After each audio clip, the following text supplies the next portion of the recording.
Welcome to my presentation. So my presentation today is Agriculture Form 2 and the topic is irrigation. So let's look at the meaning of irrigation. So when we talk of irrigation, this is artificial application of water to soil or land to assist the growing crops and vegetation. So what normally happens is you apply water to land or soil artificially. It means it does not depend on rainfall. So for example, if you have got a river, you use the water from the river, you make your channels and you get the crops. That is irrigation. So irrigation is very crucial, or it is very important, especially in areas where rainfall is insufficient.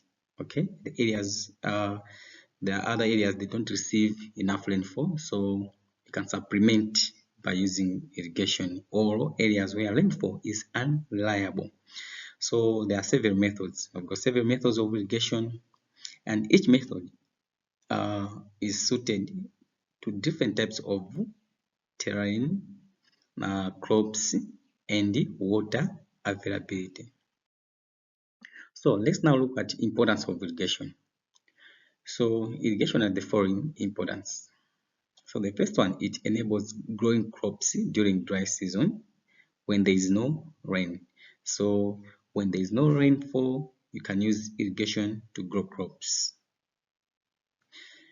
It is used to supplement inadequate rainfall so as to grow crops. So if the area is receiving inadequate rainfall, or if the rainfall is not sufficient, you can use irrigation to supplement the inadequate rainfall. The other point is it is a method of land reclamation in arid and semi-arid areas. So irrigation also is the method of land reclamation, more especially in arid as well as semi-arid areas. And another importance is it enables growing of crops in special structures such as greenhouse. So greenhouse, you cannot grow crops by using rainwater. Therefore, you can use irrigation to grow crops in special structures such as greenhouse. So you know that greenhouse, most of the times it is covered. Therefore, it is only irrigation that can be used to supply water in those structures. So another point, which is point number 5, is irrigation. It enables one to grow crops that require high amount of water, such as paddy rice. So the other crops, more especially rice, they require a lot of water. Therefore, you can use irrigation to supply a lot of water to such kind of crops. So irrigation is very, very important. Other point is the source of employment, more especially where that irrigation is used intensively. So when irrigation is used intensively, it means the farmer has to employ people to be working there. So the source of employment to those people. Another point is irrigation, it promotes crop production, for example, for export market earnings revenue to the country. So since irrigation, it also helps to increase production. Therefore, it also promotes crop production for export market. In that export market, it helps to earn the revenue to the country.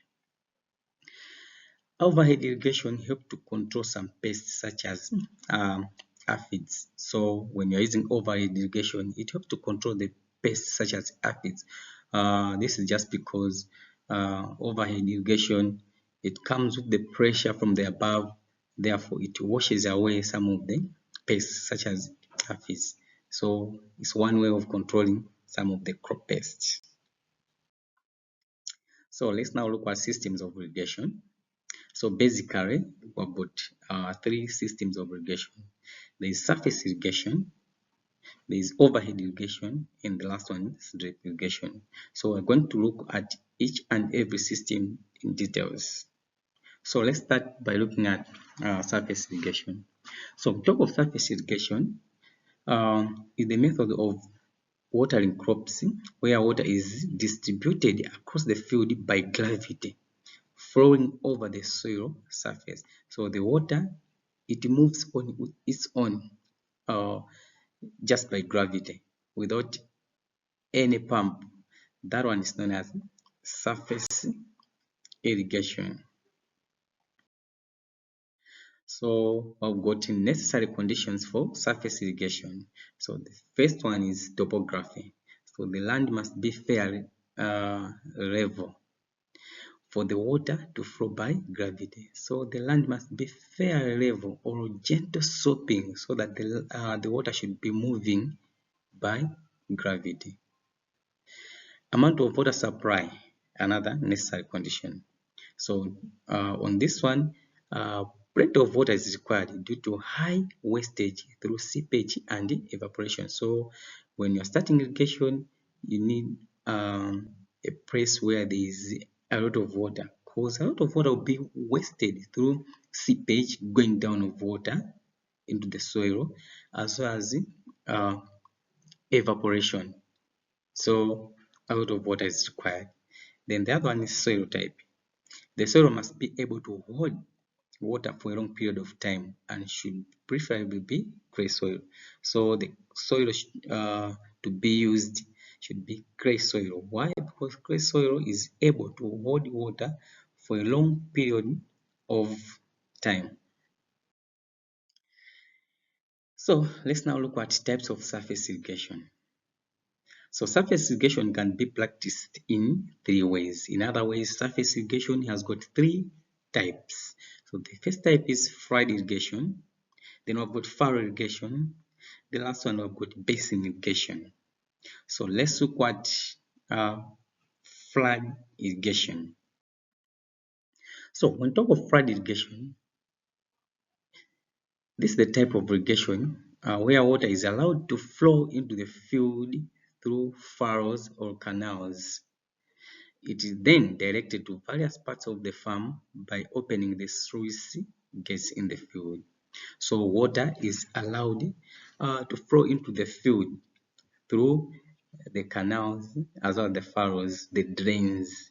So water now is allowed to go into the various parts of the field by opening the sluice gates. So if you want to irrigate the crops, it means you have to open the sluice gates.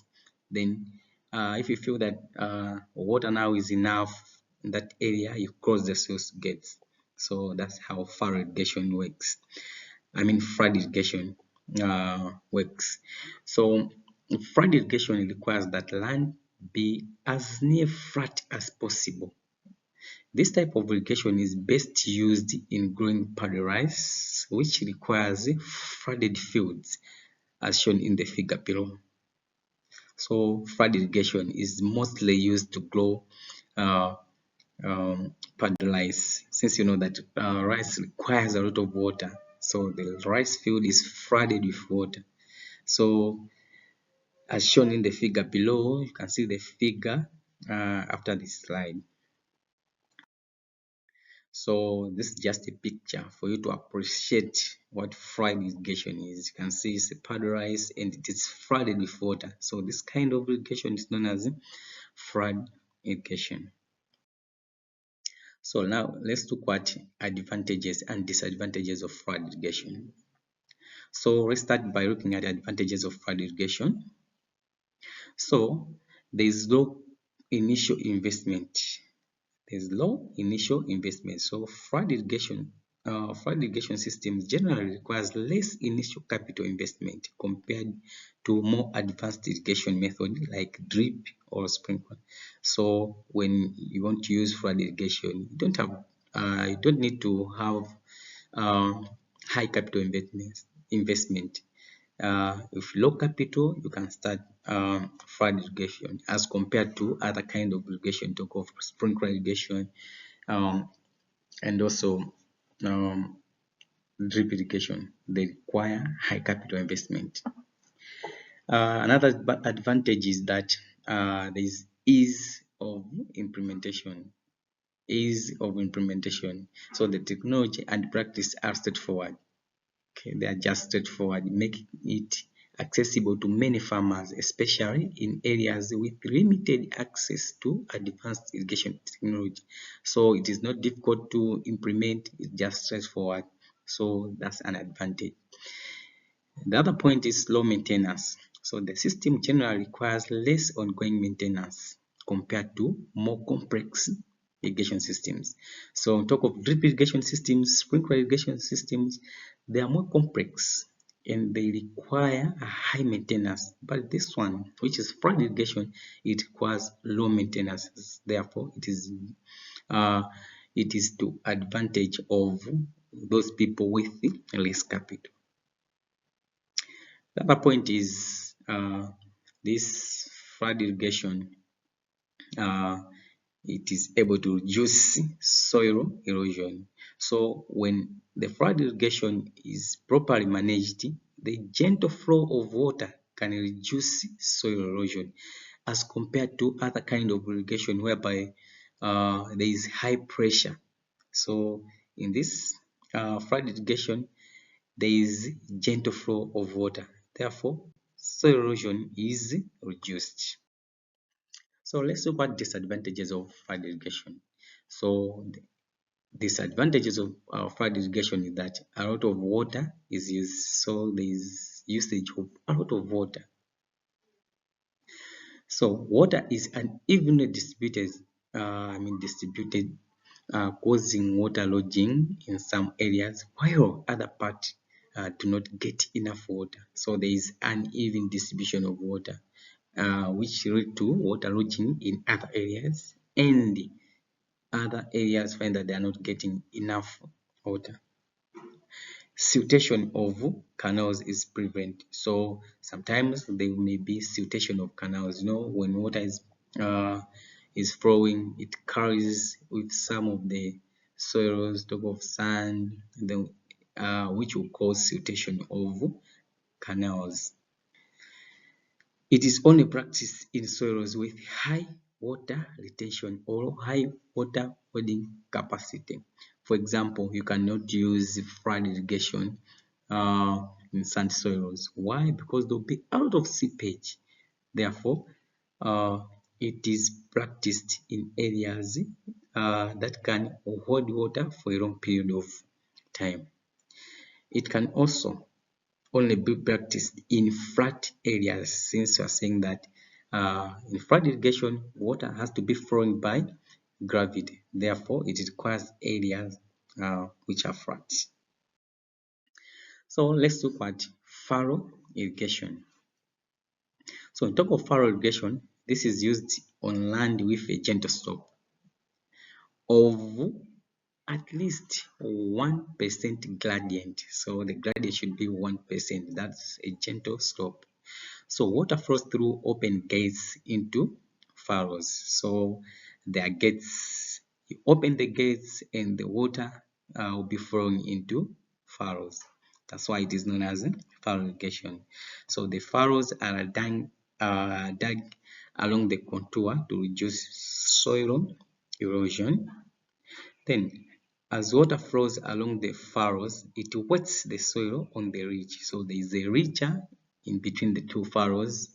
Therefore, as the water is flowing through the furrows, that water will make the soil on the ridge to be wet. In such a way, it means you are irrigating the crops. So crops are planted on the ridge of the furrows. So the spacing of the furrows depends on the spacing of the crop. So spacing of the furrows will also depend on the spacing of the crops which you have planted. So the furrows are maintained by repairing the embankments when eroded or worn out, and by removal of weeds and accumulation of silts. So sometimes found that in the furrows there are the furrows have been accumulated by silts. So they can be maintained by removing those silts and also repairing the embankments of those furrows. So this is just a picture of what furrow irrigation looks like. You can see that there are ridges, and um, um, between one ridge there are furrows, and that's how furrow irrigation looks like. So let's look at advantages and disadvantages of furrow irrigation. So first of all, let's look at advantages. So the first advantage is that there is a reduction of fungal disease such as leaf blight, just because the leaves do not come into contact with the water. So leaf blight sometimes it comes just because of the contact between the leaves and the water. So since furrow irrigation, there is no contact between leaves and water, therefore there is a reduction of incidence of fungal diseases. The other point is furrow irrigation, it is relatively cheap to establish and maintain as compared to other kinds of irrigation. Talk of drip irrigation, overhead irrigation. So they require high capital investment, while furrow irrigation does not require high capital investment when establishing. And the other point is it requires less skills. It's just straightforward, just like flood irrigation. It requires less skills. So let's look at disadvantages. So the first disadvantage is that a lot of water is wasted through seepage as well as evaporation. So that's why when practicing this surface irrigation, you need uh, uh, a source which has got a lot of water. So soil erosion may occur if the design is not well done. So if the design is poorly done, it may lead to soil erosion. If water is saline, it may affect the plant roots. So if the water which is being used in furrow irrigation is saline or is salty, that water may also affect plant roots. Why? Because the water is in contact with the roots, so the roots may be affected by saline water. It is not easy to maintain a uniform flow of water in furrows from the source to the field. So it is very, very difficult to maintain the uniform flow of water from the source up to the field. So there is no uniform flow of water. So another type of uh, surface irrigation is basin irrigation. So basin irrigation is a method where water is applied to small leveled area or basins within the field. The area is enclosed by earth embankments called dikes or reefs. So there's